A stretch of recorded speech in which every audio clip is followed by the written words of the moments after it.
Hello and welcome to the Live Life Golden Show. I wanted to do a special episode on holiday joy because I know there's a lot of people out there that sometimes struggle with this holiday stuff, and I totally get it. I've been there before, and I want to give you the tips that I have used to create wonderful holidays no matter who is here, no matter who is with us. It doesn't matter. One of the things that we fall into many times is we think about the past, and we think about our wonderful memories maybe as a child, or the memories that we had when we were married. Maybe you're divorced and you had these wonderful memories of your kids being little and all being together as a family, and now you don't have that anymore. Or maybe you don't have any joyful memories from the holidays. Maybe you were always alone. Who knows what you're going through? The fact of holidays being a social programming, that we have to do certain things and we have to have these big family gatherings with tons of food, and that is what happiness is. That's what our social programming gives us, that the holidays mean we have to get together with family and we have to have a good time, right? Maybe not true. In a lot of families, this is not happening. For our family, I have a wonderful memories as a child. We just had really, really great gatherings, lots of cousins, lots of food, lots of fun. And then as I got older and started creating that with my own family, and then kind of moved away from my biological family, I realized that, my holidays are what I create. And then we had huge holidays at our house. Like, we always had lots of people over. We always cooked. There was a lot of, it was wonderful, but it was obligation. We were always doing, it was always exhausting.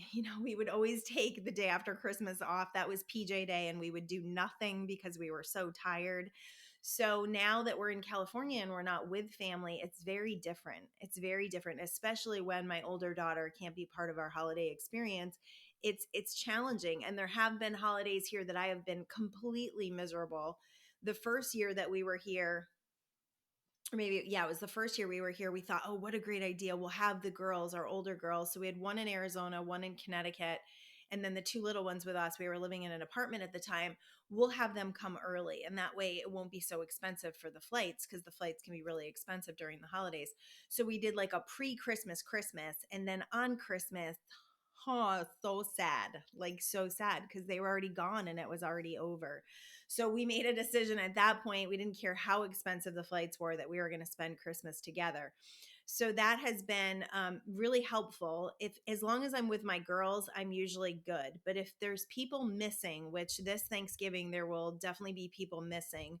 My one daughter has to work, and then our daughter in Connecticut is still going to be in Connecticut. So yeah, so looking at Thanksgiving, we've had to make decisions around our holidays about like what brings us joy and what do we really want to do. And that's been very freeing. We always go to the beach. That's something you will always see on my page, is we usually do sunset at the beach on every holiday. And we're lucky because we live in California, and many times the weather is conducive to that. If not, we put on our parkas and we get out there anyways.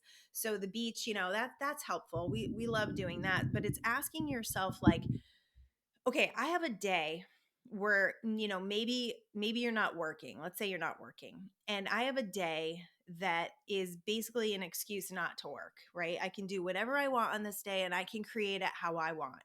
And if you're all by yourself and you're not with family, I would suggest that you don't scroll through people's Facebook feeds or Instagram feeds, because that can cause a lot of it can cause pain as you're watching other people enjoy and have fun and be together with others. That's challenging. So I would highly suggest that you get out of your box this year, and you either go volunteer somewhere or do stuff that you love.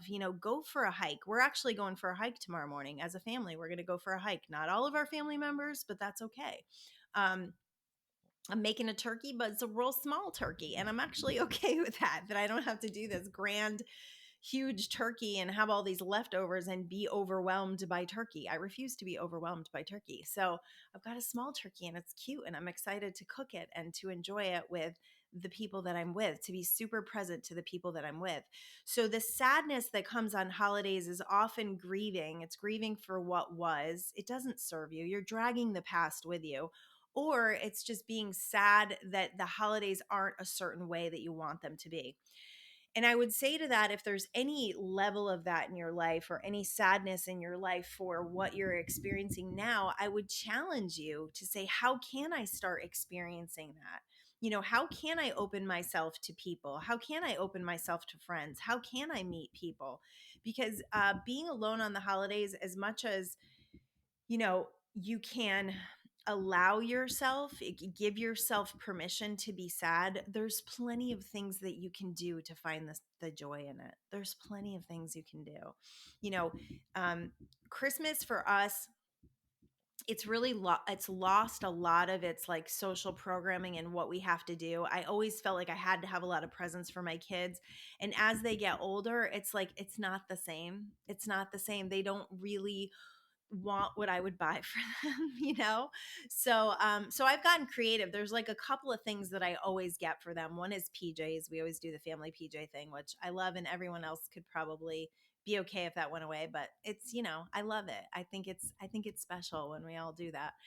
And then I do an ornament every year for their year. So whatever their year signified, whatever they were doing that year, they'll get a little ornament. And then the idea is that they'll bring their ornaments home when they have their own tree and they're adults. But so far, I haven't really given anybody their ornaments because it's my life too. So we've steered away from just having to buy so much. We get in this, oh my goodness, it's such a pressure in programming that we have to buy for people. And I love when you walk into these stores and you look and you just see all this crap. My husband, I forget where we were the other day, but it was like literally just like aisles and aisles of just shit. And it's like stuff that you just would buy for somebody because you don't know what to buy for them. I'm like, that's what this aisle is called. Stuff that I buy for people. It's like the obligatory buy. That's what it is. So let's steer away from that because there's just enough stuff in the world and we just don't need all this junk, right? Like, how about we just give love and how about we receive love? And living in joy doesn't mean you have to be with 30 to 40 people. You can create joy with who you're with, and you can create little special things to do on those days just to make the day feel special. Like, what do you love doing? Do you love hiking? Do you love taking a bath? Do you love laying around watching Christmas movies? Like, that's super fun, right? Like last year, I don't know if it was last year or the year before. I don't know. These years are flying by. We had a little dinner and it was, just our three girls, and we ended up watching like Christmas movies at the end of the day, and it was wonderful. It was great. There was no obligation. I think we went for a hike in the morning. We usually will do a little hike or we'll go to the beach, and it's very freeing. Like, feel the freedom of it. If you have like a choice and you don't have this, family obligation to attend, then really get excited about your choices and really ask yourself, if I could do whatever I want, what would I do? And then go do that. If you have family obligations and they're not feeling good and you're going and you're spending time with people that you're not excited about, I would check in about that. I don't think that we need to live these obligations so much. I think that we can make decisions based on our own well-being and what's good for us. uh, Family is great, but you know why? Like, why are we doing that if it just feels awful? I had someone the other day who was talking about a family member who did not want to get together because they've got fear right now. And I said, you're just not vibrationally aligned. Like, isn't that freeing to think I'm not vibrationally aligned with this person? And if I was to force getting together, first of all, that energy is not great. But if I was to force getting together, what would the conversations be like? Would they even be uplifting, or would we be talking about a lot of fear and things? Are we vibrationally aligned, or am I on a different planet right now? Am I in a different plane? Because that happens. So you can kind of curb your time down if you're going to spend time with family and the whole long day does not feel so good. You can curb that down. What we used to do is, we would have dessert with friends. So we would just be like, okay, we got to go, dessert with friends. Not that I don't love my family, because I loved what we used to do. I loved the cousins. I miss that. And that's the other piece of this. So we romanticize a lot about what was. And in our minds, our mind's mechanism is to be dissatisfied because it wants to keep us safe and the same. So often our mind will tell us that this was such a grand thing and we loved it so much. I see this a lot with women who have gone through divorces and they feel a lot of regret around the divorce. And if we really started picking it apart and looking at the situations, we would see that they chose divorce because it was awful and they couldn't do it anymore. But they like to romanticize and think about the good parts of it. But when you really look at the whole picture of it, it really wasn't as great as you remember it as. And that's kind of where I went with the holidays. Like I loved it, but it was exhausting and there was a lot of obligation. And I miss my family. Absolutely. We miss our Connecticut people. There's no doubt. We do have a cousin here, which is wonderful. And I'm so, so, so blessed that he's moved here and he's part of our family. So that, I guess that kind of brings excitement. We've also got some great boyfriends coming around. So we're going to have some boyfriends with us. And that's nice, you know? So if you are alone, I just want you to know that you're never alone, that you are always loved. You can always go within, you know, meditate, get connected, feel that connection, feel that love, feel that wholeness. That makes a huge difference. Meditation will help you to be okay with being alone. I used to really hate being alone, or just like it was really hard for me to like be with the kids all day, and then my husband would come home and it was like, you know, I just needed an adult in my life. So we have control over that. We can get out of the house, we can go connect with people, we can volunteer for things, we can do different things to, you know, activate our life experience and not just lay around and be sad. Like, let's not do that. If you're laying around and being sad on the holidays, or if you've had like tragedy during the holidays, or like I said before, divorces and stuff, you're carrying that energy with you. And it's time to do some emotional release work on that and just releasing the grief and all that. Like, I don't know how many people I have heard that said, I have a really hard time at the holidays. And it's like, okay, well, that's a belief. And if this holiday is right here, right now, if this is the present moment right here, right now, why are we dragging all of those past holidays and putting them here, like in this crap soup, right? Like we're eating crap soup for the holidays. Let's stop doing that. Let's start being powerful creators and creating from this moment right now and making a solid decision that our holidays will be joyful, that we have the ability. There is an energy in the world during the holidays. I know people want to believe the energy is stress and I'm so busy. And I've even caught myself saying it lately. But and whenever I say I'm so busy, I always say, but it's all good. Like it's all good stuff. And it's not even busyness. It's like a flow. I've got a beautiful flow. And it's like every moment just kind of flows into the next. And oftentimes I don't know what day it is. And that's okay right now.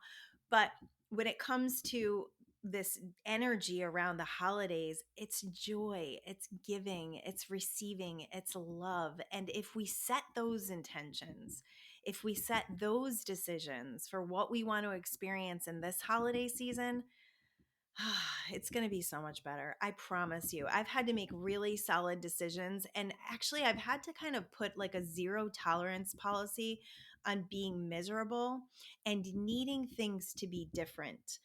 We stayed in a beach house a little while ago, and our youngest daughter just graduated high school and she got invited to go to Yosemite with her boyfriend, which is, you know, one of those experiences that I wanted her to be a part of.